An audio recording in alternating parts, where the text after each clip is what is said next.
extremely important for Aboriginal Islander people to take control of their own health matters, in terms of we know there's a whole range of issues that impact in the area of Aboriginal and Islander health, but at the end of the day we as individuals must take control of our own destiny in terms of looking after our health holistically, and that's why I'm promoting health promotion, because we've had far too much sorry business, and before we can start dealing with land rights, deaths in custody, alcohol management and interventions and all those other range of issues, we must be holistically healthy ourselves to be able to deal with it. I guess from my own point of view, having been an advocate for 45 years and I turned 61 in 4 weeks' time, I couldn't have done the fight I've been doing without having a holistic, healthy lifestyle.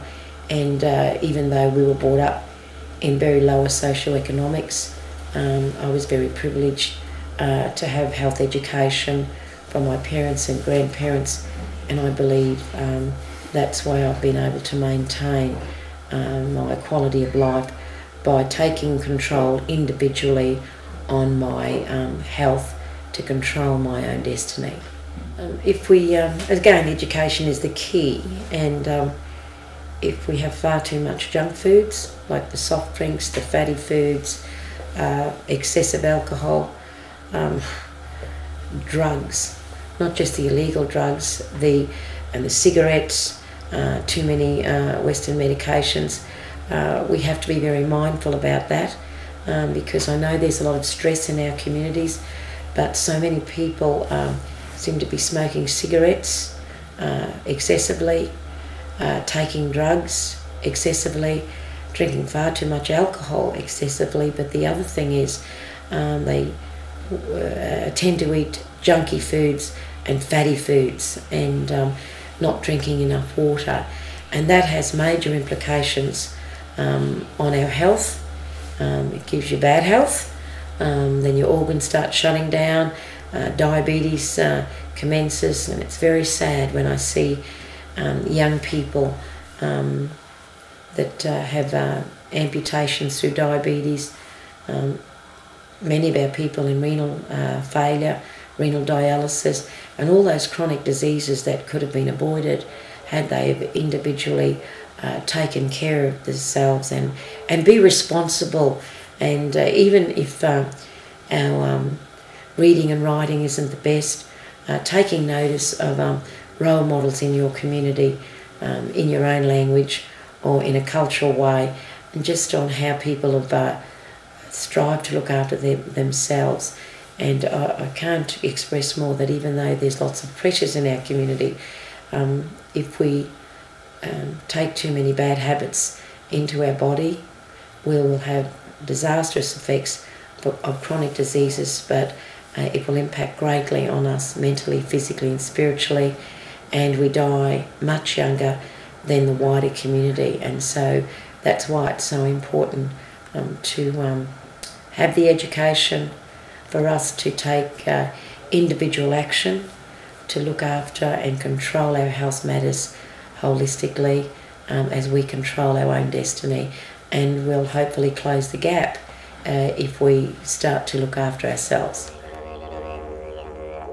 A lot of our people don't practice their culture anymore. I think what it goes back to is if the parents, they talk to their parents and say, you know, I seen a turtle, or I seen a wallaby or a kangaroo, and the parents can say, yeah, we used to eat that, because in my days of growing up as a kid, that's all we used to eat. We used to eat wild food. A lot of our Indigenous families didn't have a lot of resources or funding, so we had to eat what was on the land, and that's what we got. A healthier living is healthy food. Yeah. And so if you look at like take the wallabies for instance, and kangaroos, they're healthy as anything. All they eat is grass, and Europeans eat sheep, cattle, and they only eat grass too. So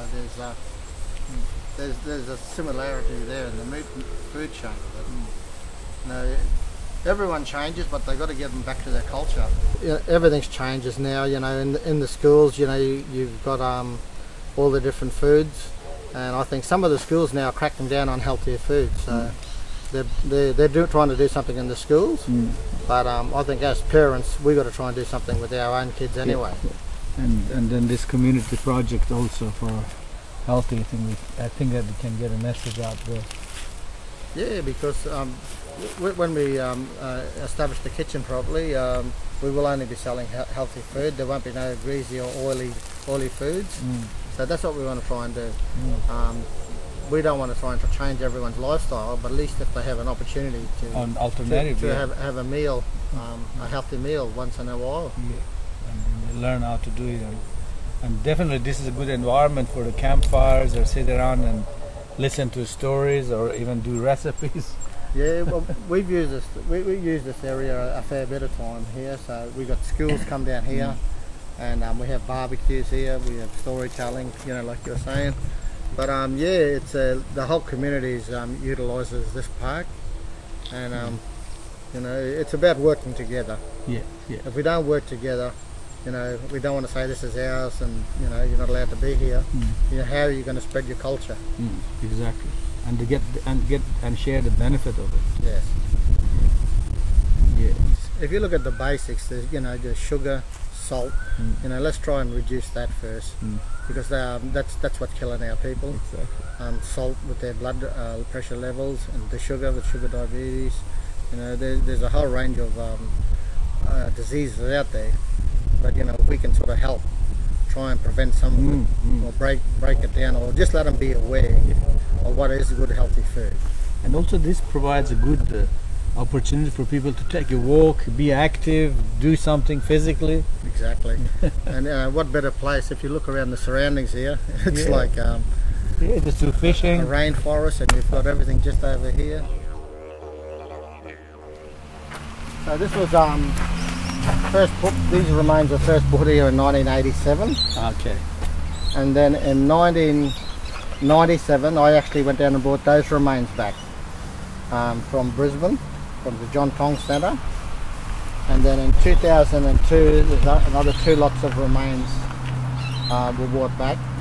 We've also got other remains buried at other sacred areas, because where they come from, that's where we put their remains. So we've got some between here and Bowen. And the relationship between the carpet snake totem and this? The carpet snake is the totem, and it helps protect our spirits. It's part of our spirit world. Okay. So the spirit world is part of our people, and this part of our people are here. Well, the totem itself is actually, you know, you bring us back to our spirit world or dream world, where we only relied off the land. And if it wasn't for the carpet snake, our totem, we wouldn't have the land here. So it's a part of our history. So it's showing our culture too. But with the healthy eating, it's not just for Indigenous people. Yes. We want everyone to have a healthy eating habit. Because, you know, just down the road you got the McDonald's, KFC, Red Rooster. Oh, actually Red Rooster's not bad. They cook a good chicken. But yeah, you know, you've got to start looking at the health of the like our Indigenous people. We've got to look after our own health. But while we've got a cafe opening, we've got to look after everyone's health. So this will be the back door to the kitchen, and it's we're still under renovations. So with the renovations, so that's all your kitchen sink area. Yeah, kitchen sink's going to be still up in this area here. Here we've added all the different cookers in that, and then on that wall there will be fridges. We're going to have benches here, stainless steel. We also will have stainless steel up to about here. Okay. For workplace health and safety wise. Okay. Over here we're going to have a kitchen, another hand wash area. As for the toilets, we have to have double lock and doors, so that for health wise. We're going to have an ice machine here, so we'll have ice all the time, and our coffee machine will be set up either over here or next to the sink area, so that the water, utilise the water. Okay. Once we serve from out here, we come out here to the deck, And once we've opened for business, the smell from our kitchen will go through the whole park.